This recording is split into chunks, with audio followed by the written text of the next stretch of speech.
Hi, everybody. This is Joanne Eisen with Reach the Unlimited. And thank you all for joining us in the morning because I have a special guest with me today. And when I have people from the UK, I do my lives in the morning. So, Bev, thank you so much for taking your time to come and share with us your wisdom. Could you tell everybody a little bit about yourself? Well, first of all, thank you so much, Joanne, for reaching out to me to join your wonderful show. I'm a spiritual medium. I'm based in London, and I've been on my journey a long number of years now. And I do believe that we never stop learning. We are always unfolding, growing on our journeys, and I just love the journey.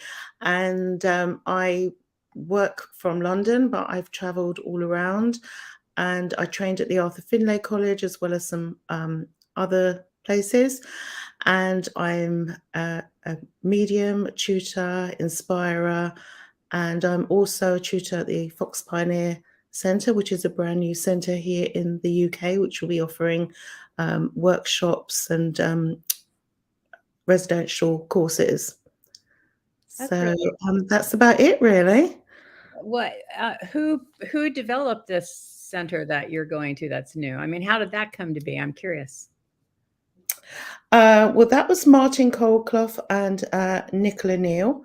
They Martin was actually a course organizer at the Arthur Findlay College, so that's where I originally met Martin, and actually as well Nicola. Nicola runs the Fox Pioneer Centre, and it's a brand new centre. Well, I say brand new. We have been running online courses for a number of for quite a long time now, but we're now going into residential courses. We've got the wonderful Tim Abbott, who's also a course organizer at the Arthur Findlay College. He will also be at this residential course, which will be in September 23. So next September. It's coming around very quickly. And they asked me to be a tutor alongside them. Wow. So it's very exciting. That really is. And I love that. Hi, Karen. I love that more and more places now are starting to come live again because I really miss that face to face experience. It's been a long time. Yeah, absolutely. I mean, I've always done my readings face to face. And obviously, since COVID, we've all had to rethink the way we're working. And I remember watching all these TV shows where people were doing their readings remotely. And I'm thinking, I don't know how that works. How can that possibly work? But when you're like pushed into doing it that way, I have to say, I prefer my readings that way because then it's just between me and spirit. And I'm here in my room. And I'm not distracted by anything that's going on around me. I mean, I love to have people in front of me, but I actually find it really intimate between me and the spirit person and I can find that I can be a little bit freer. But that's just my personal experience. I still do my one-to-ones as well. And I thankfully it's opening up again, because I used to run a lot of workshops, and I actually love to do my workshops from home, my teaching. And, obviously that had to stop during COVID, but then it was opened up to so many other people that are outside London. I had people from all over the world who would join me on Zoom for my classes. So, there's you've always got to look at the positive in everything. I agree. I was always a big proponent of live online stuff before COVID, and I can't even tell you how many people are like, you can't do it online. Boy, do we all get shaken from that. We all learn Absolutely. we absolutely can. And there is a big difference though between online and in person for sure. But you can, I mean, I'm talking to you all the way over in the UK. Absolutely. The world is such an open place now. And at first, I was explaining to you, Joanne, before I came on, I said, I'm such a technophobe, and I had to start learning and doing things. I'm still a technophobe, but I love the fact that it brings the world so much closer together, and you can reach so many more people. I was a teacher as well on a Facebook program called Spiritual Productions. I ran a teaching show there, and it was incredible the amount of people that came in from all over the world onto that show to watch and learn. Yeah. And not everyone can get to a circle. Yeah. either because of the area or because, maybe they've got children or elderly parents and they just can't get to that group. So the Exactly. computer's fantastic. So, Bev, tell people about what brought you to mediumship. And then I know we're going to go from that into your book, which I posted. But what brought Thank you into the spiritual world, mediumship, being able to help other people? you. Okay, well, first of all, if you hear little growling, it's not me, it's my little dog. So she just brought me over a toy, so I've just given her a bone instead. Okay, so what brought me to signs? Mm, Signs from the spirit world.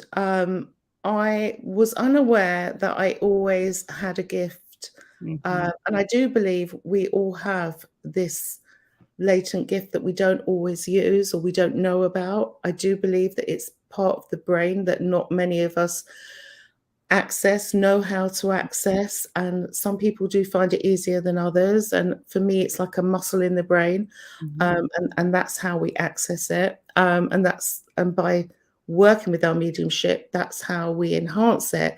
mhm, But how did I start on my journey? From a little girl, I used to have experiences, people sitting at the bottom of my bed, um, like imaginary friends, kind of felt that there were friends around me, recognizing the difference with people, like interpreting auras around people. mhm, Um, and I used to have what my parents called night terrors. I was often woken up in the middle of the night. I would see like globes of light, like orbs, and they would come nearer and nearer me. And because I didn't understand, I was always very scared about it. So, and just to interject here, that's why I'm so passionate about teaching, not teaching children, but teaching parents of children, mhm, um, that their children may be, they're not just having scary dreams, mhm, that they may well be open to spirit and how I can help them through their parents. So I'm quite passionate about that because as a child, I didn't understand and my parents didn't understand. mhm, Um, and moving on, I used to go to healing with my dad in London. My dad was a believer, mhm, but quite traditional within their own religion. mhm, And when my father passed, I was, it was the same week that I had my first child, and it was really devastating for me, besides the fact that I was very, very close to my dad. mhm, So it turned my life upside down. And I think it was the trigger point for me. And I was then invited to circles and groups. mhm, And I surprised myself the first time I went. I was told to meditate and get a link. I'd never meditated before, I didn't know what I was doing. mhm. And then the lady said to me, give me something. And she must have experienced something. I said, no, nothing, nothing, nothing. And she said, well, you must have something. And I said, well, when I walked in, there was a man sitting in that chair over there. And I described what he looked like, what he was wearing, what his personality was like. And her mouth was open. She said, that's my late husband. He passed 6 months ago. Wow. And then the following week, we did what I didn't know was psychometry, and I picked up his wedding ring, and I didn't know it was his wedding ring. And I started to speak, and again, her mouth was open. She said, "You've just given the eulogy," repeated it from his funeral. Wow. So it kind of freaked me out. But anyway, that's how I realized that I had something that I needed to develop, and I started going to circles and different circles because you learn different things from different people. Mhm, Sometimes it's time to move on. I always say that to my students as well. And then one day I heard go to the Arthur Findlay College, and I didn't even know what it was. I just went and Googled it, phoned them up, and said, "Can I have an ensuite bedroom?" And they literally laughed me off the phone because anyone who knows who's been there, you've got to be very lucky to get in a room with a bathroom. So, and yeah, and that's where the story went wow. on. And once I got to the Arthur Findlay College, I then really felt that I was at home. And amongst like-minded people that I could relate to. You know, it was a real homecoming, and I know anyone who's listening who's been there will agree with me. Yeah. Yeah, I know for me, it was a different journey. I had it when I was younger, but I didn't know, and which is something I wanna come back to because Yeah. I know there's a big belief that children shouldn't be taught spirituality or mediumship or any of that because they're too young. But parents don't also know how to deal with it. What are your thoughts about children being at least given some basic tools to understand and how to help parents, or some tools that parents may have to help their children to understand what's happening? Well, I'm glad you asked me that because that's something I'm really passionate about. And the first thing I would quote actually is Gordon Higginson, because Mhm, back in the day, they had what they called the Lyceum, which was like a Sunday school or whatever day it was, but it was like literally like a Sunday school, what I believe, where they took the children and taught them. And it's unfortunately something that fizzled out, that is no longer. I've had quite a few people that have come to me, mhm, one in particular, that the grandmother actually contacted me and she said, would I see her granddaughter? And I said, how old is she? And she said, 11. And I said, well, I'm really sorry. I can't see anyone, I won't see anyone under 18. mhm, But if you bring her mother, I will see her. We're not going to charge her or anything. Just bring her along and let me talk to her. And that's what they did. She came along. The mother didn't understand anything about her gift. mhm, And we sat here in this room and we talked. And I said, oh, and what are you experiencing? What's it like? And I said to her, did you see what did you see? She said, like balls of light. And I said, oh yeah, were they like these globes of light? And we were having like this conversation, getting into the mind of an 11-year-old. And I can be quite childish anyway. So, I was saying, oh, me too. That happened to me too. And then her other grandmother came in from the spirit world and gave all this evidence. And it was wonderful because the mother was there. And I think the other grandmother as well. So they were able to validate everything. mhm. And the girl came in with like such a weight on her shoulders. And when she left, she was so uplifted. She was like a different child. And she literally skipped out. And to this day, we keep in contact every couple of years or so. We will make contact and I say, how's, blah, blah doing? How's she doing? Sometimes she would have like experiences again in her bedroom. I would tell them what to do. Like maybe she would feel like there was unwanted people there. So I was able to explain it through the parent, whereas Mhm. I didn't have that. I grew up in a very traditional, um, I came from a Jewish family. And, we were taught you don't meddle in those things. It's the same with like Catholics as well. It's not a good thing. And I believe, Joanne, that it should start with school. They're Mhm. now starting to, from what I believe, bring in about self-awareness and meditation at schools now and teaching that, which is so important to Yeah. children, that they understand about, themselves. And if only we would introduce that as well. But unfortunately, we're governed by Yeah, rules. we are. We So are. I And will always encourage people, if you're not sure, I often get asked questions, my child's this, my child's that. Never poo-poo them, always listen to them.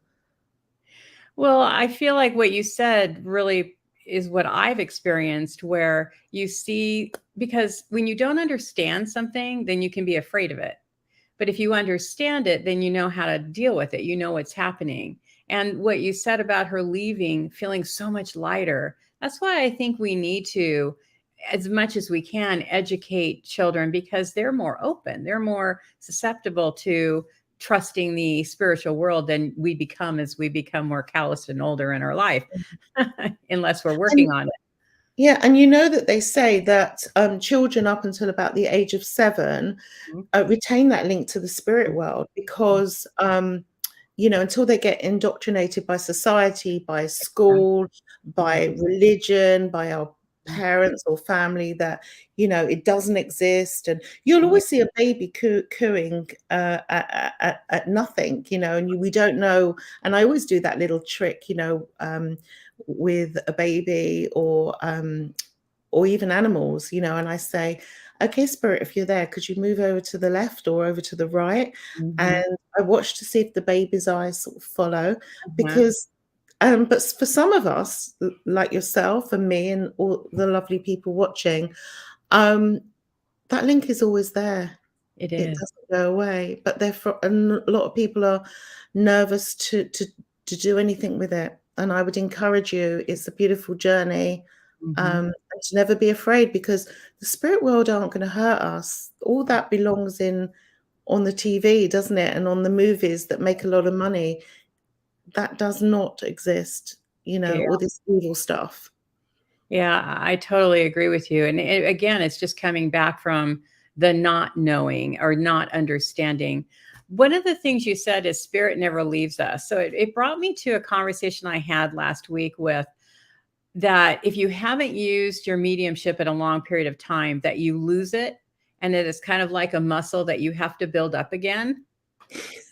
Well, I Mhm. sincerely hope not, Thought out. because as anyone who knows me is, I haven't really, hi to everyone who's joined us. Um, for me, I have been dealing with some personal issues of late, and I'm one of these people that I do believe if you're going through stuff, I call it Mhm, stuff, or you might want to call it the dark night of the soul or whatever. You mhm. need to take a breath, because as mediums, we are healing, whether it's be through our work, through our words, or through our hands. Whatever we're doing, it should be, mediumship is a healing experience. Yeah. And so if we're not feeling right and our energy is not right, then we shouldn't be doing this work. So I took some time off, and I put off a lot of my readings, most of my readings actually. And everybody, there was someone I put off about 5 times actually. Mm, And I was so fortunate that everyone has waited for me. And mhm. I'm just like, well, if that's the case, I'm totally switched off. But I believe it's like getting back on a bicycle. Spirit don't take the gift away from you. That's about our confidence and what we Yeah. believe. I believe that spirit will never leave us. What they do, Joanne, is, I believe, is that they realize and appreciate that we as mediums are humans, and we need to live our human physical life. Mhm. And they will leave us to do that, for as long as we need be. I And then thank you for when it saying comes back. that is such an important thing. I think that a lot of times in the mediumship world, well, in any profession really, you become so fixated on what you're doing and you forget to take time and healing for yourself. And I also have come through a very stressful time. My peeps know about what I've been going through. And I totally agree because I had forgotten to take care of me. But what really taught me that spirit never leaves us, it's not like you have to go back to the gym and build up your muscles that you had once had. Because there was one person who called me who was really in need. And through that, I was able to rise above what I was going through and be able to help that person. So I really appreciate you saying that, because we have to remember that we do have to take care of ourselves during times, because there were times where I literally felt numb. It was like I just didn't even know what end was up. I just Mm. needed to get through the day. That's all I Yeah, could do. and from you helping, you helped them, but actually they helped you as well, because they brought you back to what you needed. Yep. But I've been finding that I've gone through quite a lot recently, and I know I'm not the only medium that has gone through it. Most people that I speak to, in the last few months have found it really hard. And I do believe, I don't understand astrology much, but I do know, I don't know how I know, but I know that it's to do with a lot of the planetary systems and what's going on. And sometimes you just have to acquiesce. That's the word they gave me, whatever it really truly means. We just have to go with the flow. And so, like I say, if you're working with integrity, like we all should do, it's not about the bucks or anything else. It's about coming from that place of love for yourself as well, that you need to honor yourself like you did. Mhm. Um, and you need to self heal, because if we don't have self heal, we're passing on stuff to other people that Right. they don't need your stuff. So, you know, if people have been upset with me, then I truly am sorry about it. But most people have understood, you know. Right. And I think most people do. One of the things you've said, and I've seen it both ways, depending on the person, but some like there's several people that I started out with who it's almost like a split in the road, a fork in the road, where some people are like, this is all about money. This is all about helping and serving. Although in that middle, we all know that we have to make a living and we have to provide for ourselves or whatever, we have to make money to live in this world. How did you stay on the side of being reasonable about it? Like, I know I have my self-worth and I know what that is, and do have to make money, but this isn't about the money. This is about the service and the healing that we are really doing for the spiritual world. I I'm not very good with money anyway, and but I realize you have to appreciate your worth. Yeah. And anyone who comes to my circle who might be here, I always say to people, oh, this is when it's due again. Anyone having any financial difficulty, please message me direct. Mhm. There have been people that I shouldn't say this because it's not fair on the others, but there have been people that I haven't charged, Yeah. because for me, their development is far more important than the circle fee or whatever. I've done free readings before. I know that Spirit World want me to write a book. I've had a lot of people coming to me who sadly, terribly have lost their children. Mhm. I won't charge anyone who's lost a child. Mhm. That's for me. They've got enough pain. Mhm. I don't want to do that, and I feel that I'd like to actually write a book. Um, my second book, I'd like to write about this subject, another taboo subject, Yeah. and It's a try tough and bring one. some comfort to people. And there's no price on comfort that you can bring to people. Uh, I remember the first time someone who just lost their child had reached out to me and said, "How do I book with you?" Da da da da da. And you get in that kind of business mode when people are just talking that way. And then she told me about, that she had lost her child. And I was like, I can't charge for that. It just felt wrong for me to charge to help someone to go through that kind of experience because that's such a deep and difficult experience to go through. Yeah. Again, it comes down to, integrity and how you feel. There's, so, and there's nothing wrong with charging There's if nothing wrong you with it. want to do that. Right. But I always use my own discretion. If I know someone just can't afford it, Yeah. then you do get some mediums that charge an astronomical amount. Especially if they're in the highlight of their platform. Mhm. Um, and I'm not here to cast any stones, and I'm sure those people will also make allowances for those that can't afford the fees.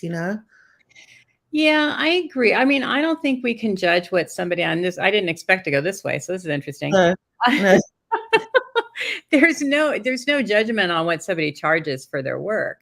But what no. I see that happens in some people is that the money becomes more important than their work. Does that make a difference? I Yeah, mean, yeah, because you can see the I get difference what you're between saying. I get what you're saying. Yeah, yeah. I get what you're saying. I don't really know anyone, fortunately, who's like that, but I work very much in my own energy, in my own space. Mhm. So, um, sometimes maybe, the spotlight might go a little bit to their head, but I haven't found like so much about the money. Not anyone in my that I can, that Mhm. I've come across, fortunately. I know, that's a blessing. I try to stay away from them. So, Yeah. let's circle around. Your peeps really do love you. They're all talking about it. Oh, yeah. Hi, Christy. Oh, lovely. You guys Thank you. are And great. Becky, Melissa. Melissa Skip, she's one of my group when I very first started online, during COVID. In fact, that's what I did. I did a whole 4 week or 6 week package of, Mhm. everyone was stuck at home. So I did a free development course online. And Wow. that's how some of my circle, some of them are still with me, Oh, join me in how I know them. So hi to Melissa and everyone else joining. Tracy May, also from my circle. Um, mhm. and Karen, lovely Karen Stockwell. So yeah. Yeah, that's beautiful. So let's circle around because we had several subjects we were going to talk about. I'd like to go back to your book and why you Thank wrote you. that book. That book is just amazing. I've read parts of it. Yes, I read, and I'll put it on again. I read parts of it. I haven't gotten to read the whole thing yet. Um, Talk a little bit about that, your journey. Well, this was quite early on before I even knew I was a medium. I went to see a medium. I was always interested in it, especially after I lost my lovely dad. He passed 31 years ago when my son was born. And I went to see this medium, and she said to me, "Why are you coming to see me? You're a medium yourself." And I like kind of like laughed her. And she said, "Well, tell me something about me." So I went on to say something about someone, and she said, "Yeah, that's my best friend. It's totally on the spot." And she said to me, "You're going to go on and write 3 books." Well, that was the most funniest thing because I never even read a book back then. I had young children. There was no way I had time to read a book, let alone write a book. And I was like, oh, I came home and I told my family, "Oh my God, you never guess what this medium has said to me. What a load of, you know." And then coming forward, one day I was doing an event. I was asked to do one of these psychic fairs, and I was sitting there doing my one-to-one readings at this lovely event. And the lady next to me had all Doris Stokes's books. And I said to her, "Oh, Doris Stokes, I love read." I did go on to, they were practically the only books that I did read. I could never get into these female chick flick kind of books. And I said, "Oh, lovely. I love Doris Stokes, And we got talking, and it turned out that she was Doris's biographer. She wrote all 7 of, I think it was 7 of Doris's books. And we became friends. She autographed a book for me, or I bought it from her. And we became really good friends. And we met up regularly, and I asked her advice about writing this book because I knew I had to write this book. This was much later on. This was a few years ago. And she used to like give me advice, and I'd make lunch. And one day I turned around to her and I said, "Linda, I'm never going to get around to writing this book. I've got writer's elbow." So I said, "Look, will you help me with it?" And that's the lovely Linda Dearsley. So she wrote all Doris's books. Uh-huh, Um, uh-huh. what happened was she interviewed me. We did lots of interviews, which I then transcribed to her, and we put it all together. She helped me put it into an order, and helped me cut, because originally I was writing the book. It was to explain who I was, why my life had changed, why I got Mhm, divorced, to dispel any myths about me. And mhm, that's how it started. But the book took on a whole new turn for itself once we started to get down to it. We found that every chapter of my life had a psychic experience about signs, things that were happening, going through my childhood. And and I think maybe that's kind of like made me so reflective recently. And it was all, and the book so is all about my journey, mhm, and things that have happened to me. And I hope that it does inspire other people, mhm, um, because I started off as that small child who didn't understand what was happening to me, going along, not watching for the signs, but following the signs, um, listening to my instinct, where I should be, going along with the flow to bring me to where I am today. mhm, Um, and there's lots of funny things in the book. There's lots of funny things, um, because I found that as I journeyed through my life, um, I found that I wasn't fitting in with my everyday world anymore. mhm, And that's very common, people on this journey. All mhm, the people that we thought were our friends in our everyday life, we then go somewhere like the Arthur Findlay College, or we go on courses and we meet other spiritual people, and it's like, "Oh, these are my peeps, these are my real friends." No disrespect to any of my old friends, but it was like a coming home, like I said before. So I mhm. I I, I literally came to this juncture in my life and I had to make a lot of choices, and that's what the book's about. So that's why it's called Spirit, Scandal, and Sparkly Shoes, because I'm very well known for my sparkly shoes, of which I've got now. I always wear them when I'm working. Um, they sit What under.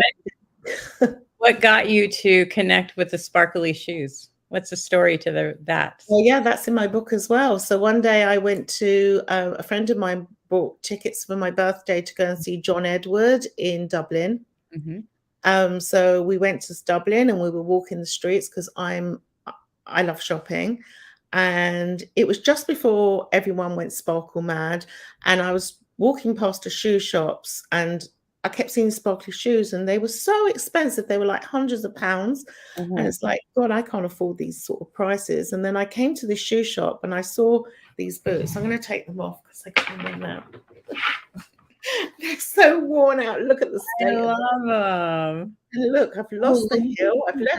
I left the hill with my friend in when I was doing a workshop with her in Orlando. I lost the base of my heel, and she brought it over to me recently. I just haven't stuck it back on. So I saw these shoes in the Oh, window, and they were like really like I don't know about 30 quid or some 30 pounds. And uh-huh. I said to my friend, I've got to have them. And it became I've got a wardrobe full of sparkly shoes, of which I wear when I'm working.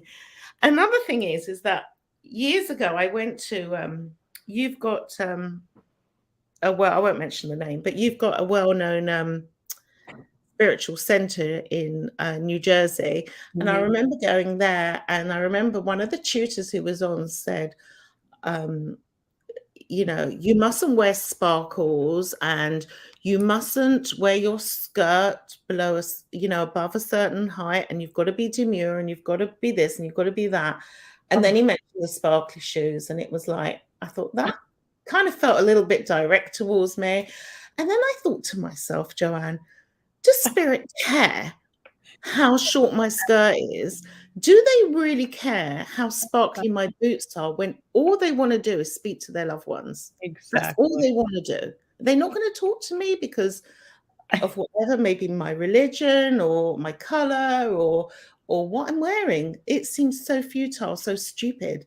And I I actually went to bed laughing about it. And ever since I mean, I obviously I try and keep a little bit demure, but right. look, I'm wearing a gold shirt today because, as like I said, I haven't, you know, really it's my first interview for quite a long time, and I'm wearing my sparkly boots, Yeah. and I think spirit will.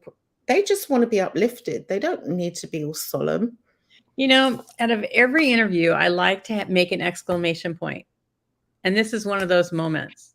Spirit doesn't care who we are as a person to be the voice for them. We Exactly. just have to be an open vessel And to they be. choose us. We don't choose them. They choose us to be that vessel. Mhm. So much judgment. We have to take the judgment out of it, That's why I had against to each walk other. away from a lot of things. You know, and that's part of my book, you know, that's a little bit of the scandal, I'm afraid, but said in a really loving way that Yeah. I had to walk away from certain things that really upset me, the judgmental things, you Mhm. know, you shouldn't judge people by the way they dress Yeah. or what their sparkles are, or what jewelry they're wearing, or where they come from. You know, Mhm. we're all spirit. This is what you know, we are putting across the brotherhood of man, and sometimes I think that gets lost even amongst, Mhm.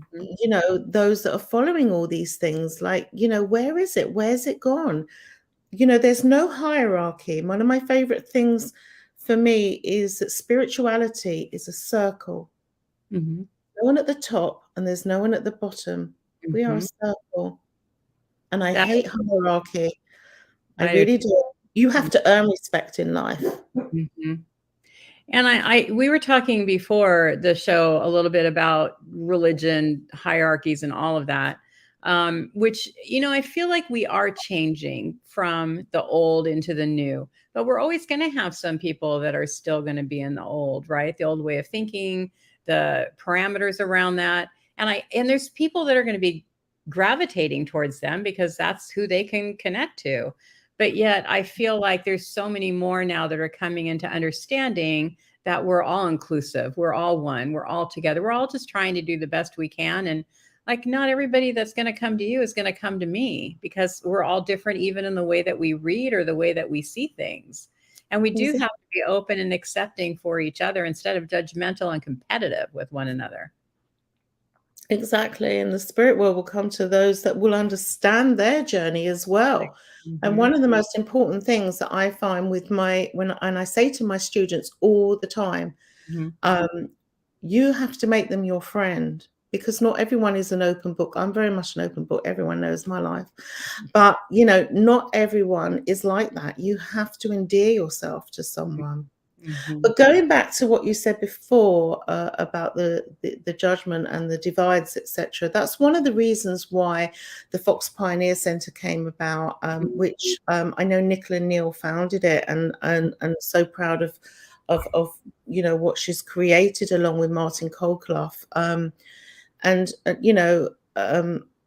Martin is a great guy, very high up at the Arthur Finlay College, and you know. He's now with the Fox Pioneer Centre, because it's not religion based. Hmm. Not that there's anything wrong with being Yeah. religion based, but it's all inclusive. Hmm. One of the things that you can only be a tutor at the college if you're a spiritualist. Hmm. I was born into Judaism, so unless I change my religion, I can't be a tutor there. Hmm. So that's one of those things. So I'll just go somewhere that's inclusive and will hopefully value me for and others like me for the work that we do and the Exactly. inspiration that we bring to other people rather than what religion we follow. That's just my personal thing. I'm not saying it's wrong, Right. but I like people to be more inclusive.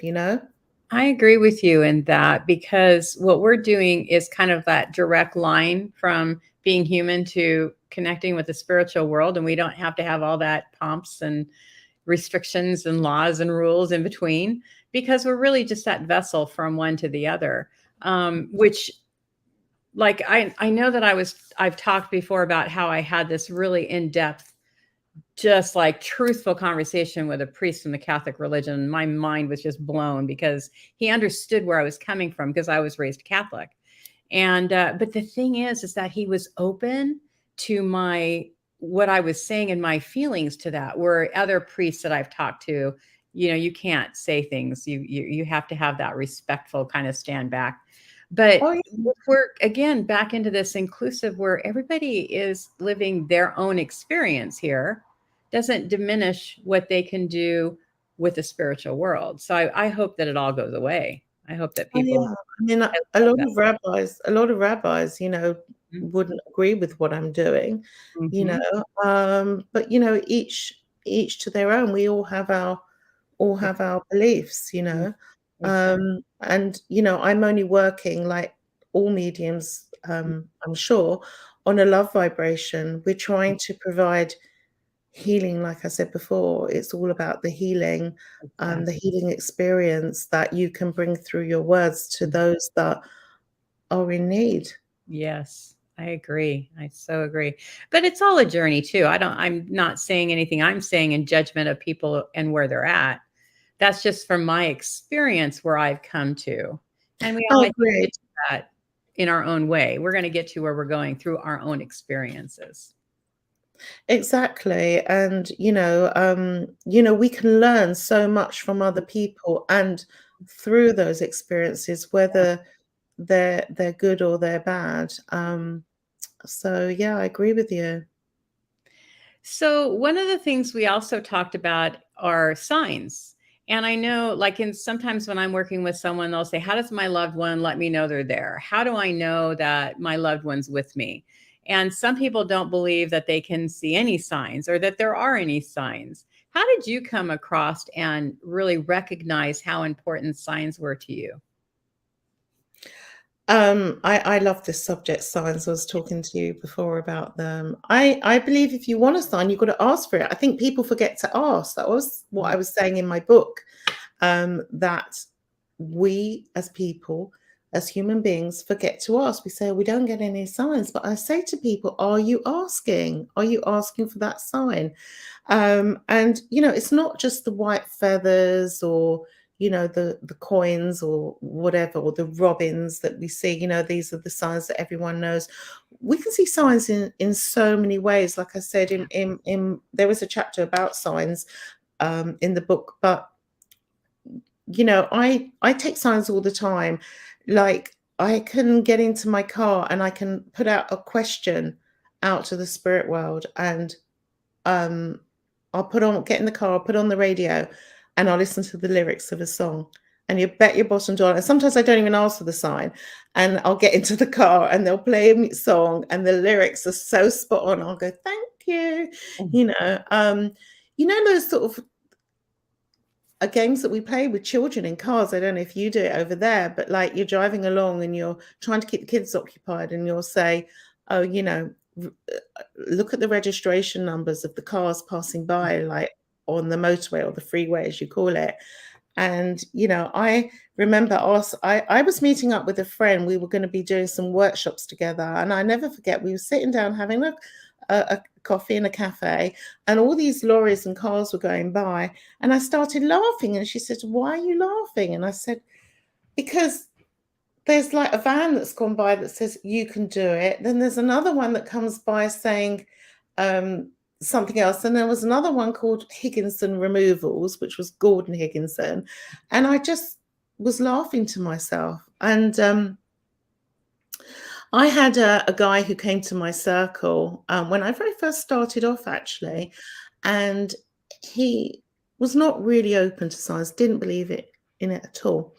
And he asked me this very question about science. And I said, you have to put your thought out there. You have to ask. And he like looked at me like, really? Seriously? And he said, okay, I'm going to do it. Anyway, he called me the next day. He said, I can't believe it, Bev. I said, what's happened? He said, I was driving along the motorway asking my dad for a sign. And all of a sudden, this lorry pulled into his lane. And on the back of the tire was the shape of a fish. Like, I don't know what these tires are, but some of them have like this shape of a fish. And his father was a fishmonger. Oh. So, and he said, I couldn't believe it. He said, I had just asked for it. Like, yeah, spirit, if you're really there, prove it to me. I remember one day I was driving along and I didn't know whether to go to a certain course at the Arthur Findlay College. And because I love the college, it's the most amazing place. And we call it the College of Knowledge. And I was driving along and I said, okay, Spirit, if I'm supposed to be at the college on this course in a few weeks' time, show me a sign, but I want to see a star.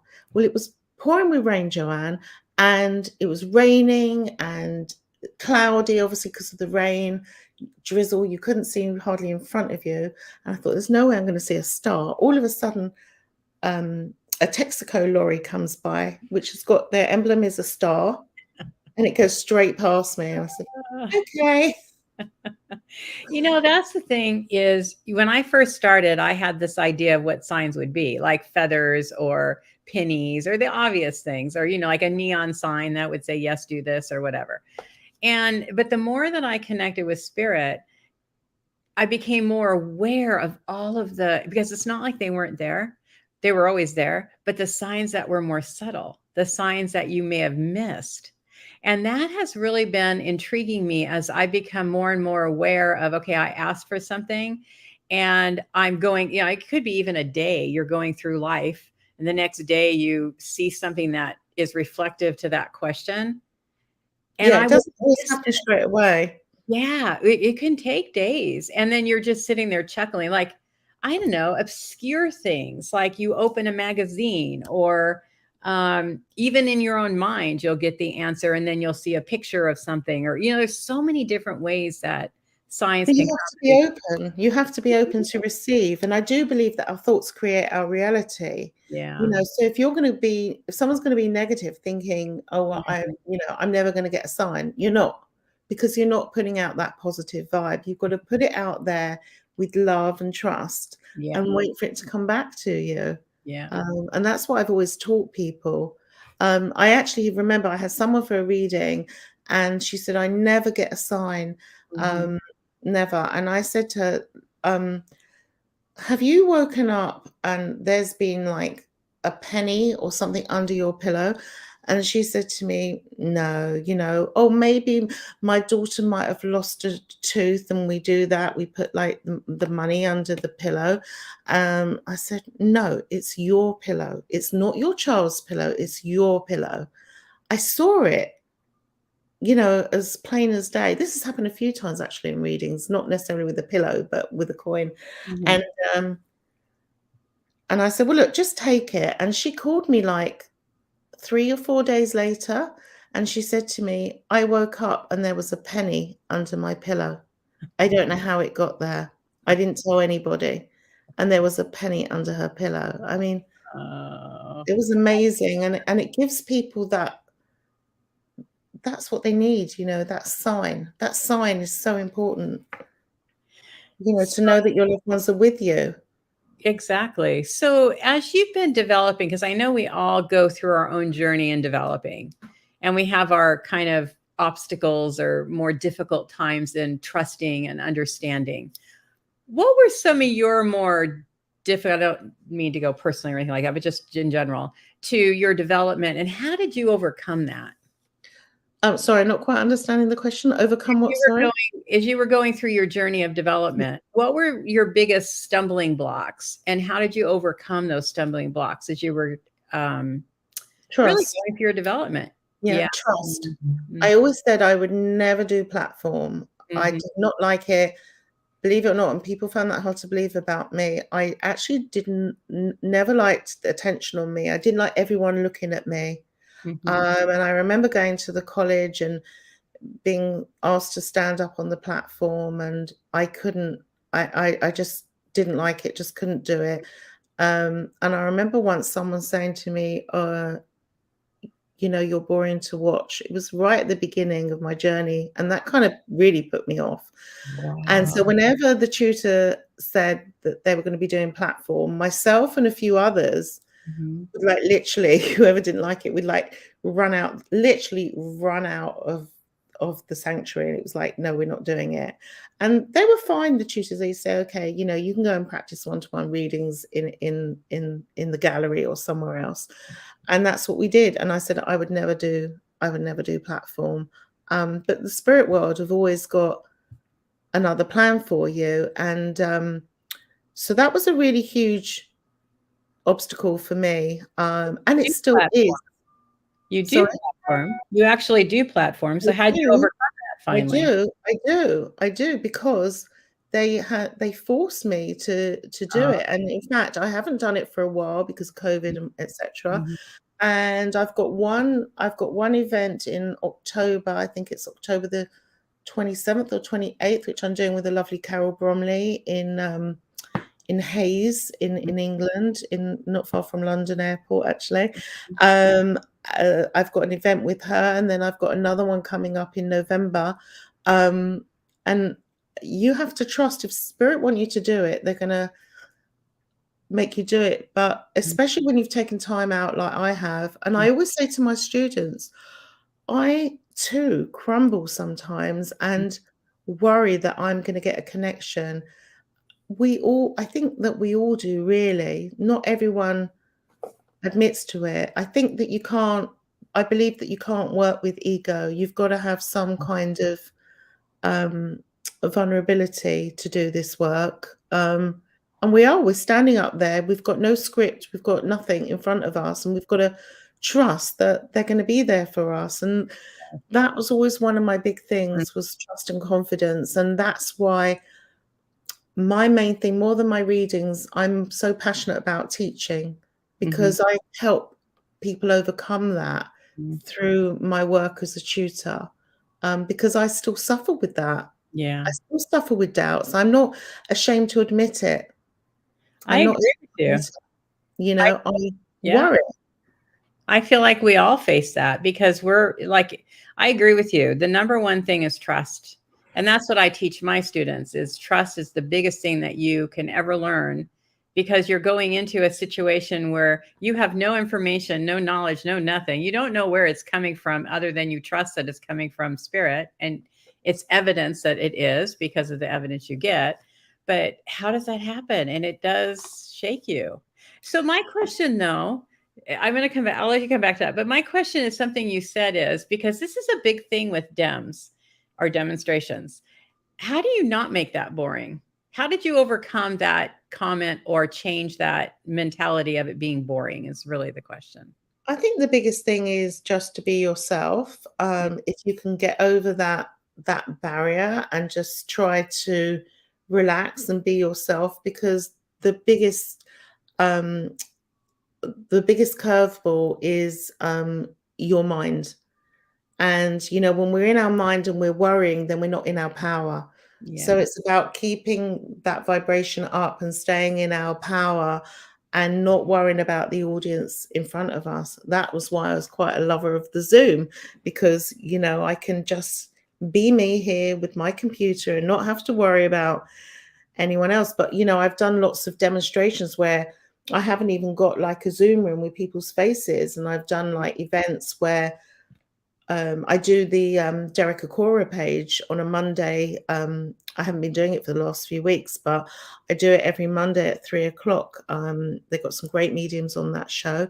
And I haven't got a face, I've got nothing. And I just have to trust. And sometimes I'm in the middle of doing a reading and the spirit person will come through and, I've got their dad or their mom.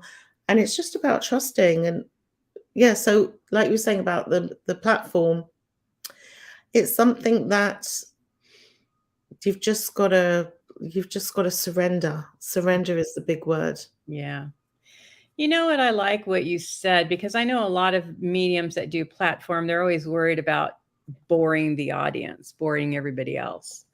And I've never really understood that because if you're really connecting with spirit and giving the messages to the people from your heart space, how can that be boring? I agree with you. However, there is an element of show business. Everybody seems to know Yeah. the big mediums who are on TV, Mhm. who have their own persona. And so Mhm. that's what they're looking for. Mm. And, most people that I know are not trained on that arena. And I think the trick is that you have to include everyone in your audience. Yes, you It's do. very easy to like what can be boring is when you're just talking to one person, your Mm. recipient, and you've cut out the rest of your audience because it's not a one-to-one sitting. You've got Right. to make it interesting so that people aren't rummaging in their handbags for their sweets or their mobiles, and you have to do it. And I think you've got to have.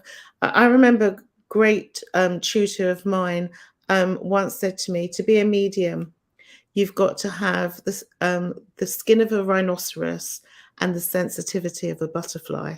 And Wow. that's always stood with me. Mhm. That is really important. I love that. And not to worry about people's judgment, just be Mhm. yourself. And Mhm. it's a process. I'm still learning it. Mhm. Wow. I could just sit in that thought because that's so true. I mean, we experience that all the time through people that may not have agreed. I had this one guy who loved the beginning of my reading for him. And then I said one thing at the end about free will. And that just set him off on a tirade to this was horrible. I was wrong. And I'm like, what happened with everything you loved, but this one word really triggered you. Really learn from that. But anyway, it was just having that outer toughness that I gave him what he wanted. He liked it. He just was triggered by one word I said. Yeah, you touched a nerve that Exactly. clearly he didn't believe that he Mhm. had that free will, or, he couldn't go with that free will. He didn't have the courage to have the free will, and you Mhm. can trigger people. So Yeah, it's I get that. It And can then be you have tough. to s somehow do a damage control on that one. Well, I think, yeah, exactly. That could end up into a whole new reading, because then you've got to counsel them as to, because that's what we are as well with the one-to-one readings. We're counselors as well. And most of us haven't had counseling, haven't had like been taught to be a counselor, but it's Mhm. coming from the heart and connecting with spirit that we get the healing words. Um, but I can't remember now what I was going to say about that. But no, I totally get you there. Um, we Yeah, have wear many hats, and the thing is, yeah. oh yeah, as sensitives, we are very sensitive to Mm, other people's thoughts, feelings, and emotions, and we're picking that up all the time. And so it's really hard not to let other people's judgment affect us. mhm, absolutely. So, I could just talk with you all day. It's been so awesome to have this conversation with you. What would be your last words of nugget that you would want that golden nugget you would like to leave with everybody?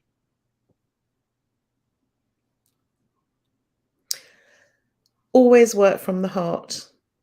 That's a good one. Always work from the heart. Know yourself, and I love that saying, to your own self be true, to thine own self be true. And I found this a lot in my journey. There'll always be naysayers, there'll always be people that will criticize you or perhaps the work that you're doing. But as long as you stand in your power, you know who you are, you know what you represent. I always say to people that come into me for training, just remember, you those people may never go to another mediumship reading again. Mhm, You are that communicator's last chance to be, you're their last chance to be that voice that's heard on the earth plane. mhm, And so we have a certain job to do. Do it with feeling, with passion, with love mhm. and compassion, and never forget who you are. That's perfect. Thank you. I love that. Something Um, that we really we really need to keep that within our mind space. It's just so important because we can get lost. We can get lost in the work that we do, or even in our Absolutely. own ego or our own self. I don't know, loathing. I mean, I don't know about you, but I actually do go back over my readings and say, okay, what happened here, what went right here, what went wrong there. I don't beat myself up from it, but I feel like every reading is a lesson for me to understand something deeper. But at first, I didn't do it that way. I would go back over going, these are all the things you did wrong instead of this is what I learned. But I Yeah. think knowing your self worth and just accepting that you did the best you can is really important. I think as well with mediums as well, we take full responsibility, and the spirit world, I'm not saying they're wrong in any shape or form, but we have to listen to what they're saying, and sometimes in translation it can go wrong, but we have to just forgive ourselves. There's sometimes it just doesn't work, and like you said about taking time out, that was one of the reasons I always, going back to always working with integrity. If you're Mhm. not feeling in the right place, take that much needed time out, because we all have, it's really important for mediums to go through their self-healing and development too, and not forget who they are. And if they need to work on themselves, that's a blessing, not a curse. Exactly. I think that's a lifelong thing. I'm always going to be working on myself. It's always going to be parts of me that I can understand better or be able to somehow change it to a more positive direction. There's always things I can do. Yeah, and like you said, it's like, getting back on that bicycle, Yeah. getting back to doing things, Mhm. when you've taken time out, but you've got to have that trust. Mhm. Absolutely. Well, thank you so much for being here with me today. I so appreciate it. I know everybody else did. The comments were great. Everybody was Yeah, very lovely supportive. comments. Really Yeah. lovely. Thank you all so much. Becky's And saying she's missed me on Derek's I was just page. going to say, and you got to go back to Derek's page because they're missing you there. Oh, What yeah, is I it know. on Derek's page? I've never heard of that. Derek Akora was a very well-known, famous medium on British TV. Oh. And he sadly passed a few years ago, and his wife Gwen set up the Derek Akora page. So we have various mediums that are very good who come on, and we give our time freely to Mhm. do readings. We do free readings on there wherever we're drawn. Some people just do psychic readings, other people will be doing mediumship. I just do whatever comes, you know. And thank you, Becky, for that lovely comments. That's been spot on. Thank you Beautiful. so much for being on the show. That's the book. Okay, let me post that one more The link time. is on there, and I hope people enjoy it, and hopefully I'll get onto my second book soon, There it because goes. I've got Okay. 3 to write, haven't I? You do. You have 2 more to go. What's the next one gonna be about? Well, I said about I talked about people losing their children. Yeah. That is the way. I know Doris Stokes was. I'm not surprised, because I work. I know it sounds to some people a bit crazy, but I know I work a lot with Doris Stokes, Mhm. and I know that she was very passionate about the children, having lost a child herself. So I'm feeling inspired to go along that route, and I've had a lot of people waiting for readings with me who have lost kids. Yeah, that's where I'd like to go, to do something useful and helpful. And I've done a lot of work for a charity called the Indie Rose Trust, where Mm, um, we raise money for children. I think I raised about £4,000 on that. Can't remember how much it was. Doing workshops and things, and mhm, donating all the money to the charity. So that's yeah, lovely. that's what I'd like to continue doing. It's about giving as well as receiving, you know. It always is. Absolutely. Well, thank you everybody for being here. If you have any questions, comments, please put it in the chat wherever you are, YouTube or Facebook. And please like or subscribe as well. I would really appreciate that. And Bev, thank you so much for your time. This has been a lovely conversation. Thank And you so much for having me. I've really enjoyed it. This is my first time back in a little while, except for my welcome back. classes. So thank you so much for inviting me. It's been wonderful. It has been. All right, everybody. Goodbye and thank you. Thank you so much.